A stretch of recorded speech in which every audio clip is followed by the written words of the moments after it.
So this is our social entrepreneurial adventure that expects to do three things.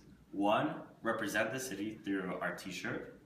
Two, utilize the city, so taking skills and resources from the city to make our product. And three, give back to the city. And with that, we use our partner organization, the Motor City Blightbusters, an incredible nonprofit, and they will receive half of our profits. So through these three methods, we hope to lift our city, your city. Lift your city. So I'm going to take you through a little bit of our process with Lift Your City. It started off with us buying these plain black t-shirts online. I think we got about 18 shirts to start. We just wanted to see how people felt about the shirt.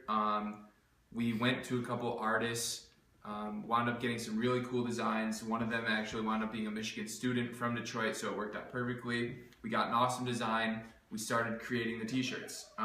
Once the t-shirts were made, we decided it would be a great idea to go downtown to not only meet with our partner, Motor City Blightbusters, show them what we were making, but also take a bunch of action shots of us wearing the shirts around Detroit to feature on the website that we were making. Adam's friend Becca helped us with the print screening process that you can see going on here. We had a lot of issues at first doing it on our own. Someone with experience was really valuable in our whole creating the shirts process. The website is now live. You can buy shirts on the website. In terms of sales and pre-sales, we've sold 4 shirts, so we've got $80 in sales, and then another 4 are in the making and are pre-sold. So we're looking at $120 in revenue right now.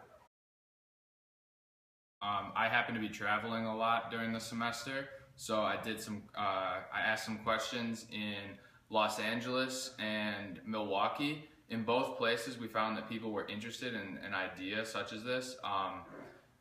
Not necessarily the Detroit aspect, like our current focus, but if we were to spread, they were interested. In Ann Arbor, a lot of what we found were students were really willing to support other students in their venture, but we really got the biggest impact when we went to Detroit. We noticed that most people, when they saw 3 guys walking around with the same Detroit shirt on, were very receptive and immediately asked us like why we were wearing the same shirts. And once we explained everything to them, they asked us when they could buy it and how they could buy it. We had a little bit of backlash from a few people based on where we were from, actually, because I'm from Michigan, but I'm not from Detroit, and Max is from the suburbs of Detroit, and Adam's from Queens. But this is a problem that we foresaw, and we took active steps to not appropriate the city for our own purposes, that we went into the city and we generally want to help. And so the person that kind of called us out from not being there didn't know what we were doing there or why, but as opposed to the people that approached us and heard our story, after they heard our story, they were super receptive and actually very supportive. Other than that, we talked with Blightbusters. Obviously, we went and met with them, and they wanted us in their stores and told us that there were some other people in the area who might be interested in featuring our shirts as well. So throughout our presentation, we've touched on a lot of what our BMC is and stands for. We would like to highlight some points that may not have been touched. Our cost structure, we spent $178.57 throughout the project. We've already generated $120 in revenue and only need to sell 3 more shirts to become profitable, at which point we will start donating money to Motor City Blightbusters. And just to highlight our value proposition, I mentioned the 3-step approach to this t-shirt, but I just wanted to emphasize that through this shirt, we give value to the city by giving it representation through the physical representation.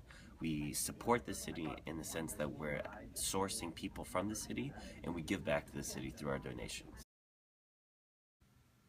So, unfortunately, Max, Robert, and I can't stay in Ann Arbor forever and work on this project since we have our other paths that we're going to take. But we do have an ambassador program, which was one of the initial ideas of this project, was after we set up the groundwork and footwork, we could have someone then take it over and run it in their own city. So we actually found the perfect candidate. It's the designer who came up with the shirt, Torrin Clay.